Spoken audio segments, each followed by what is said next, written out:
There's no way you can make $100,000 doing that. Wait, you got lazier and got a raise? How is that even possible? You did 7 interviews and they still wanted to do more? I found the top Reddit posts in career subreddits and I picked the 3 most interesting ones for us to talk about. And for those of you who don't know me, I'm a Fortune 5 recruiter and career coach. And in this video, you're gonna learn how to make more money while working less hours. And you're gonna learn how to make 6 figures at a not stressful job without going back to school. So make sure you stay until the very end of this video. So this first post is in the career guidance subreddit and it asks, Redditors who make more than $100,000 a year and aren't being killed by stress, what do you do for a living? That's pretty interesting because I think most people would assume that if you make a lot of money, your job would therefore also need to be stressful. Now, comparatively, I used to do management consulting before this and I was working probably 80 to 100 hours a week and I was making 6 figures, but I think if you broke it down hourly, I was not making that much money and it was way too stressful, which is why I ended up quitting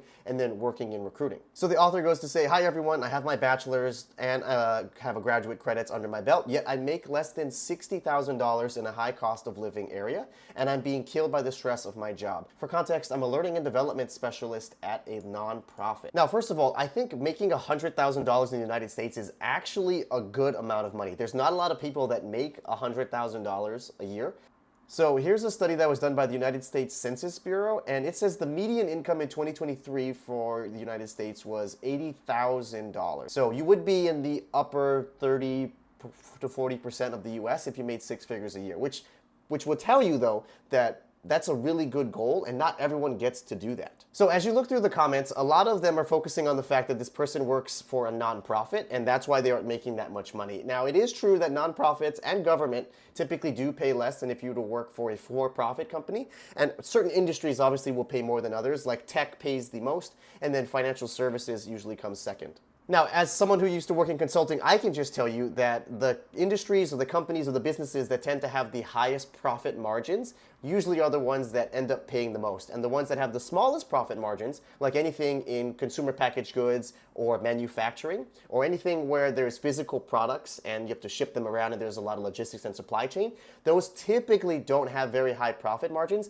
and that's why they don't pay as much as tech companies. Now, comparatively, if you look at tech companies, which are mostly software and SaaS-based companies, their operating costs are not that high because they don't sell physical products. And that's why their profit margins are so large, and that's why they tend to pay the most for the specific types of jobs. Like, for example, if you worked in finance, corporate finance, you would make more money at a tech company than you would at a manufacturing company, even though your job and responsibilities are basically the exact same.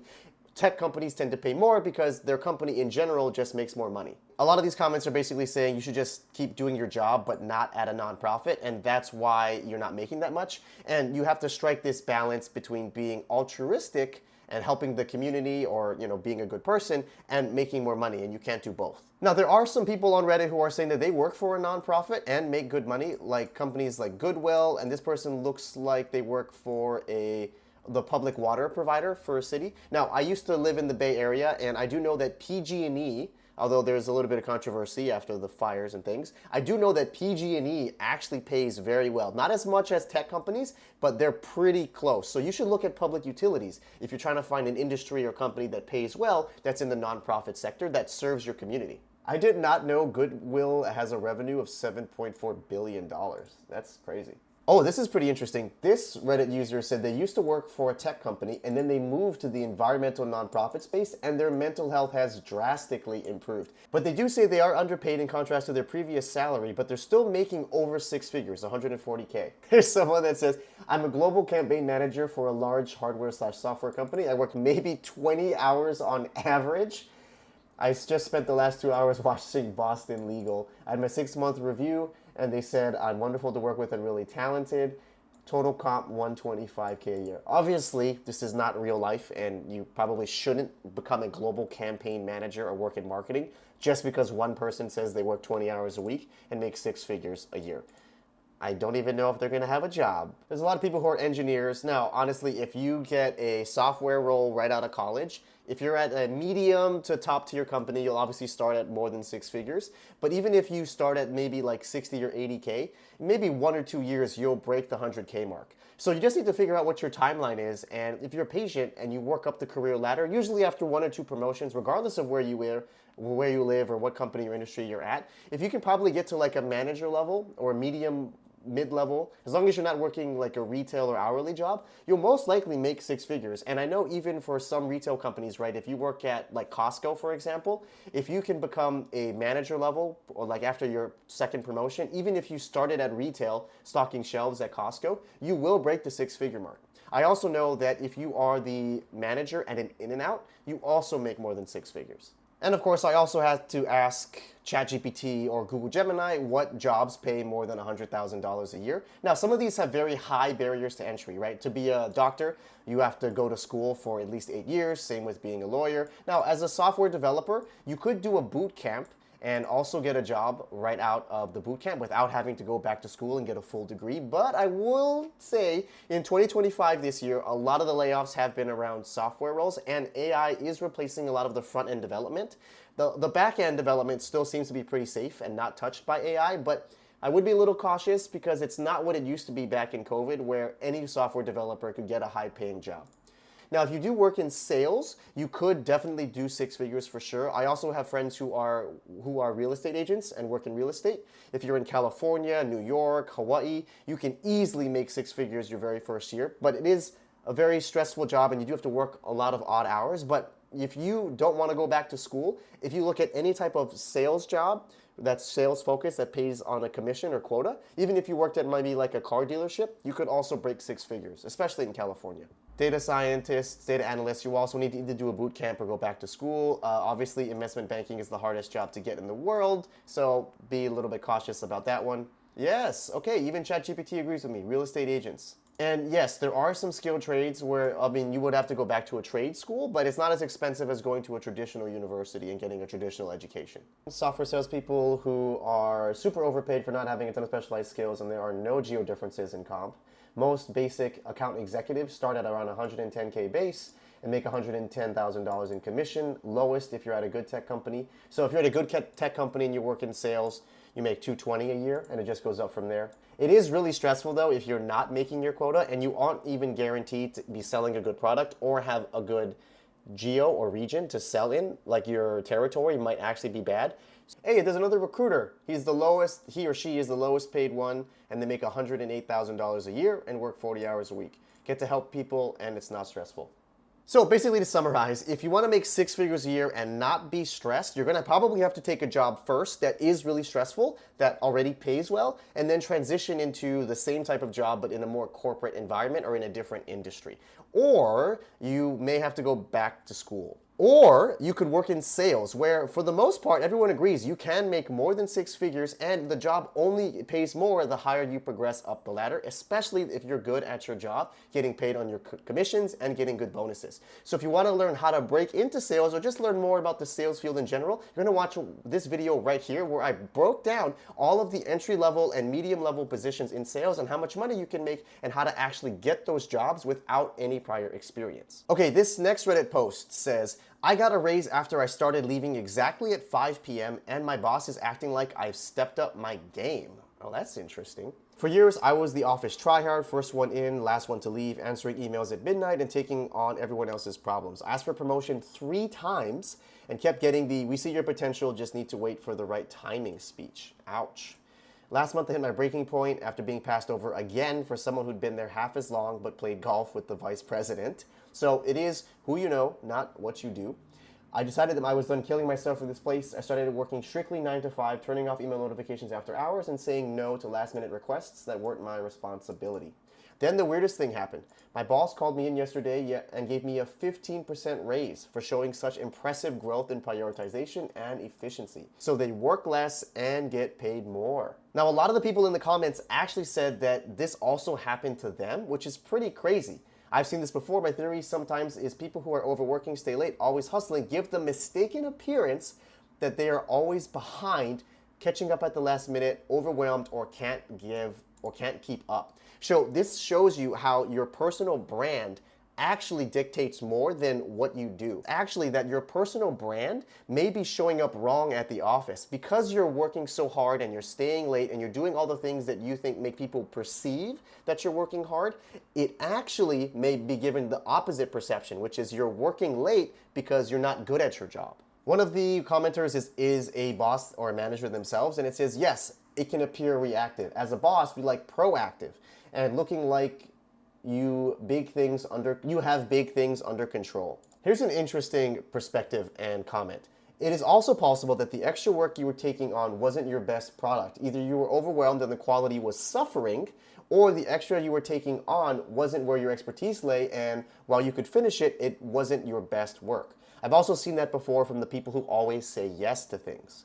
So this person has an interesting perspective. They're saying if you continue to say yes to everything and do everyone else's work, even outside of your own area of expertise, you may be doing the work, but it may not be at the right quality or the best quality, which also may hurt your personal brand. So by saying no to things and by only focusing on stuff that you're actually good at, everything you produce will be high quality, therefore making you better at your job. And they have a good point, right? If you're thinking about the next level up or getting a promotion or becoming a manager, managers don't have to do everything themselves. And in fact, they also don't know how to do everything on their own anymore because they're sometimes really far removed from the hands-on work. And so if you want to show that you're ready to be a manager, the best way to do that is to show how you're able to connect people together in order to accomplish something, not trying to do everything yourself. Enable them to solve the problems themselves or point them in the right direction so that someone else can help them solve their problem. And that's what's going to make you look like you're ready for that next promotion. Oh, here's another interesting comment.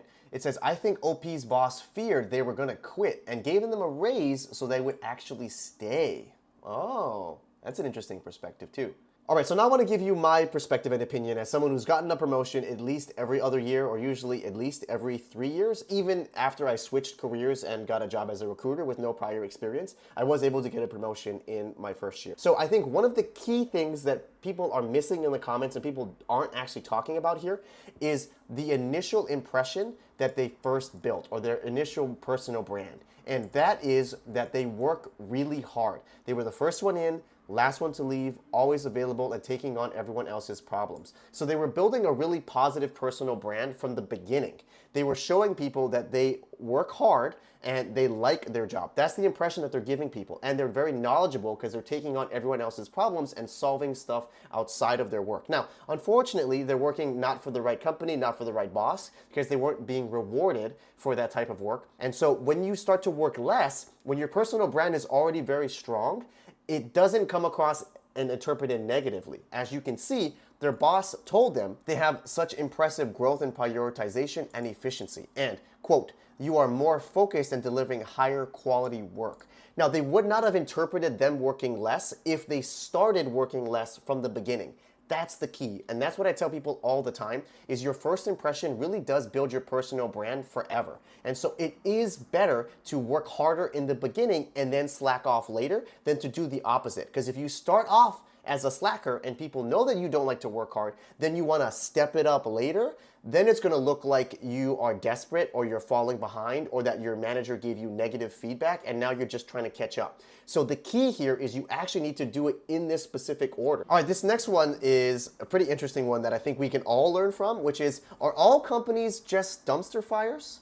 Let's see what are some of the best companies that people think that they should go and work for. So OP says, I've been applying to jobs for months and honestly, no one's Glassdoor looks any good. Has anyone ever worked anywhere that genuinely had a good work-life balance and good pay and benefits? Seem like you can only have one or the other, sometimes neither. Now, there's a funny joke that us recruiters have that there is 3 things that the best job can have, but you can only ever pick 2. So the first is good work-life balance or a good company culture. The second is good pay and benefits. And the third is something that's interesting to work on or that you actually like your job. And you have to pick 2 of the 3. You can never have all 3. And that's what this person is complaining about, is that based on Glassdoor reviews, which by the way, if you think about how review sites work, like Yelp or Glassdoor, People only are motivated and take the time to go on there if they have very polarizing experiences. If they have a really horrible experience, they're going to want to complain about it and go on Yelp and go on Glassdoor. And if they have an amazing experience, they're going to want to do the exact same thing. And that's why Yelp scores are so hard to look at and gauge if you're trying to find a good restaurant, because there's only polarizing opinions most of the time. And it's going to be the same with Glassdoor and Levels.fyi and all those other review companies. But for people, you don't need to have a job that you love. You just maybe need to have a job that has two of those three things that I talked about, and that still makes it a really good job to have. The top comment says that all tech companies are pure dumpster fires. This person got a job at a tech company and they thought I would be crazy not to take this offer, but then when they joined, everything changed. Leadership changed, commission structure changed, their boss left, and then they had a really bad experience. This Reddit is basically full of people who hate global corporate companies. Yeah, so honestly, the comments here, not super helpful. They're basically just complaining about their jobs or agreeing that corporate America sucks and you shouldn't work for anybody. Now, if I'm being honest, it's all gonna depend on who your manager is and what you're working on or what specific team culture that you're walking into.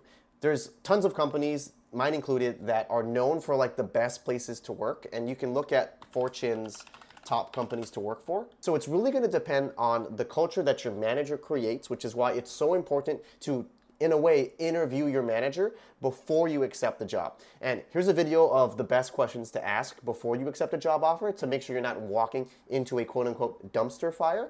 Don't worry too much about these companies themselves, because these reviews are honestly kind of biased, and you never really know what team you walk in on. And Cisco also, by the way, has done tons of layoffs this year, so I don't know why you would say that's a great company to work for. I used to work for a company like Accenture, and we worked literally 100 hours a week. So there's no way that that should be number 7. Impossible. My former employer is number 20. No comment. I used to do consulting at Salesforce, and I have people that work there, and I can tell you this is one of the best companies that truly does take care of their employees. So the fact that this is number 31 on Fortune's top places to work, come on. This next post is also very interesting and one that we should definitely talk about as a recruiter. I refused a 7th interview. Is that the right call? That's a lot of interviews. So I'll just summarize this. Basically, they're applying for a analyst or data analyst position, and they had 7 interviews in total, and then they were called again to ask another one, and they politely said, no thanks, I don't want to do any more interviews. Should I have stuck it out because it was a weed out tactic, or is this ridiculous as I think? I'll summarize all the comments. Everyone is basically saying 7 rounds of interviews is way too much and total overkill. Now, my company has done a lot of extensive research and data analysis to look at how many interviews should actually be done in order to get a good assessment of whether or not someone would be a good employee. And the overwhelming consensus, according to the data, is 4 interviews max. Interviewers have 86% confidence rate in making the right decision after 4 interviews, and then confidence only rose by less than 1% with each additional interview. 94% of the time, the hiring decision remained the same whether the candidate interviewed 4 times or 12 times. So for those of you who are interviewing right now, and unless it's your dream company, dream job, I know for example, like some of the top tier tech companies like Apple have extensive interview processes, and obviously those companies will pay the most. So if you're getting a really good pay bump and it's your dream company or it's the dream job, it is worth sticking it out. But if you're not really interested in that company, you could just do it for practice. But I would say no after 5 or 6 interviews for sure. Never have to do 7. And that's my opinion as a recruiter. But I will also give you this other perspective. And as a recruiter, I can tell you we may have you do additional interviews beyond what may be required if we're getting mixed signal. We may want to give you another chance. And that could be why OP here was asked to do so many interviews. So it's also a good way to see what you potentially screwed up on. So if they tell you need to do a 6th or 7th interview on coding, for example, then you're going to know that maybe your other coding interview didn't go as well as you had thought. So that's a way for you to get some feedback without them explicitly telling you. But of course, if you want to know how to actually ace your interview so you don't have to continuously do 7 or 8 rounds of interviews, you should watch this video right here to figure out how to stand out in your upcoming interviews. Now, this is a new style of video that I'm trying out. If you liked it, can you put a comment or give it a like so I can see if I should make more videos like this, where I find interesting Reddit or Quora posts and give you my perspective and look at all of the cool and top interesting comments so that you can learn how to either advance your career or get a high-paying job or how to get a promotion by working less. Thank you all for watching, and don't be afraid to shake things up.